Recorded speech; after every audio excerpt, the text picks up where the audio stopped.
Eli, 25 years of the OSI, Department of Justice, hunting Nazis. What does the Robert Jackson mean to an Eli Rosenbaum? Well, Greg, yes, we've been at OSI now pursuing Nazi criminals, and for the last several years also Rwandan and Serb and Croatian war criminals and perpetrators of human rights violations from other conflicts. For those of us who work on those kinds of cases, Robert H. Jackson is our icon. He's, to combine two of Greg's loves in one answer, he's the Babe Ruth of what we do. He is the Bill Mazeroski, you might say. Playing me now. He is the most important inventor, I think, of international criminal law. As you know from visiting our office, Justice Jackson's portrait hangs in the position of greatest prominence in the conference room of the Office of Special Investigations, and we are so proud to have the caption underneath his name include the fact that he was Attorney General of the United States of America, the head of our agency, the Department of Justice. I think of the times that we've cited things that Justice Jackson has particularly what was said in connection with Julius Streicher, the Nazi propagandist, and Jackson pointed out that this was not a situation of freedom of the press and freedom of speech, but rather someone who was spewing what amounted to words of lethal hatred in an environment in which, as Justice Jackson put it, countervailing sentiment could find no public expression. You could not very well publish anything that disagreed with what the Hitler regime was enunciating. I think of what the prosecutors and lawyers customarily think of in connection with law enforcement, the goals of law enforcement, both punishment and deterrence. And clearly, in this, the greatest of all international criminal trials, the granddaddy of them all, at Nuremberg, Justice Jackson and his colleagues achieved the goal of punishing the leading surviving malefactors of the Third Reich. They did it fairly, and they did it persuasively. They proved the guilt of every single defendant who was convicted, and they proved it 100 times over, and did it in brilliant fashion, in just the way that Justice Jackson wanted it done. Did they achieve deterrence? Well, you can never be sure.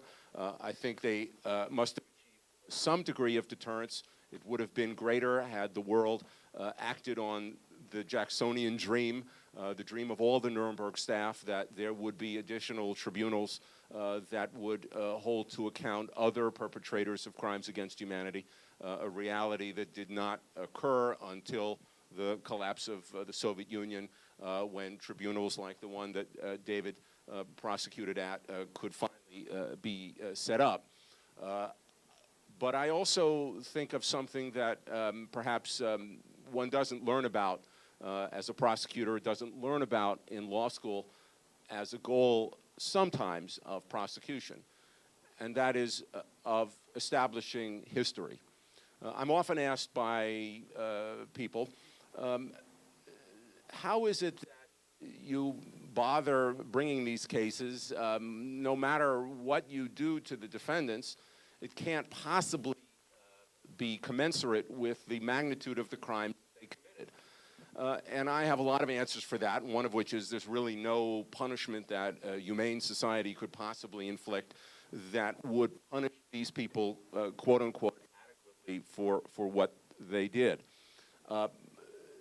But I also know from speaking to many, many survivors that one of the things that's very important to them is historical justice. And a trial like Nuremberg established the truth about what had happened in history.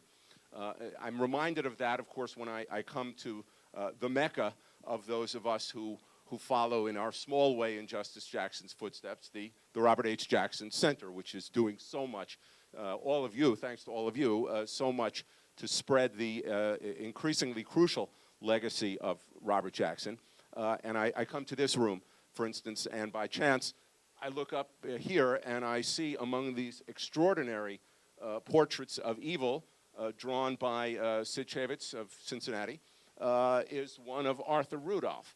Rudolph was someone whose case I handled at the Department of Justice as a young prosecutor, and I had the unusual experience of questioning Arthur Rudolph a couple of times. During World War II, he was the operations director of an underground V-2 missile facility in central Germany, was part of the Dora-Nordhausen concentration camp, and a huge number of inmates were worked under grotesquely inhumane conditions under Arthur Rudolph's supervision to build the V-2 missiles that rained death and destruction on places like London and Antwerp. After the war, he was brought to the United States as part of a then-secret program called Project Paperclip, run by the U.S. War Department, and he was put to work on a variety of U.S. programs, as Mr. Chavitz's artwork explains. He was at one point in charge of the Pershing missile program for the Defense Department, and then after President Kennedy announced that we would attempt a lunar landing within the decade, Arthur Rudolph transferred to the National Aeronautics and Space Administration, and he was put in charge of the building of the Saturn V rocket program.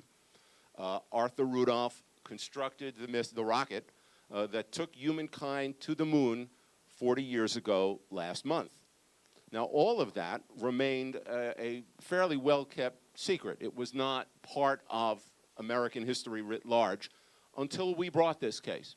I remember when we were investigating it, I walked over to the Smithsonian National Air and Space Museum on the Mall because I knew that they had a V-2 missile there, and I wanted to see one at lunchtime.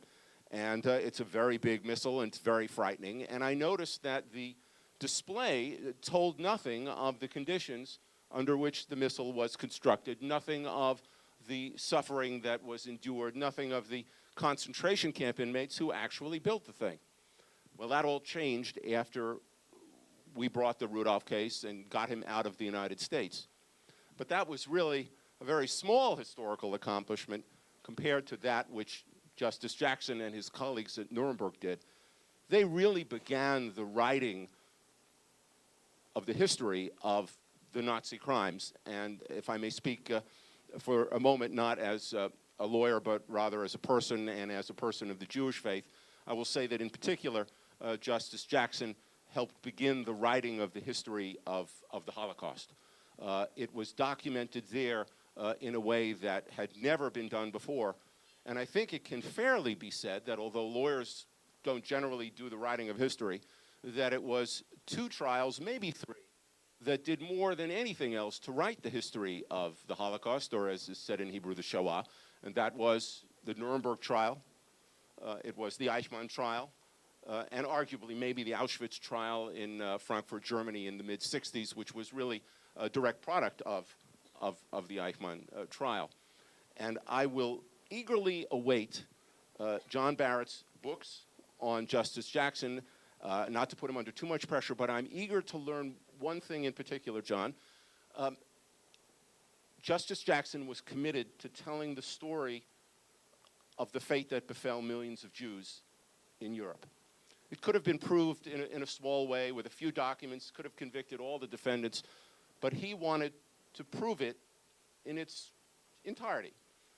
To really lay out in a comprehensive fashion the horror of it. And he did it mostly with documents. And I'd like to know how a man who grew up in Jamestown, New York in the 20s and 30s, teens and 20s, where I suspect he never met a Jewish person, hardly, nonetheless found it in his heart to insist that this story be told. And what a huge contribution it was, not just to law and the history of law, as we all know, but to history per se, I would say, to the fate of a people. So now I wait for the book. Thank you. Thank you, Eli.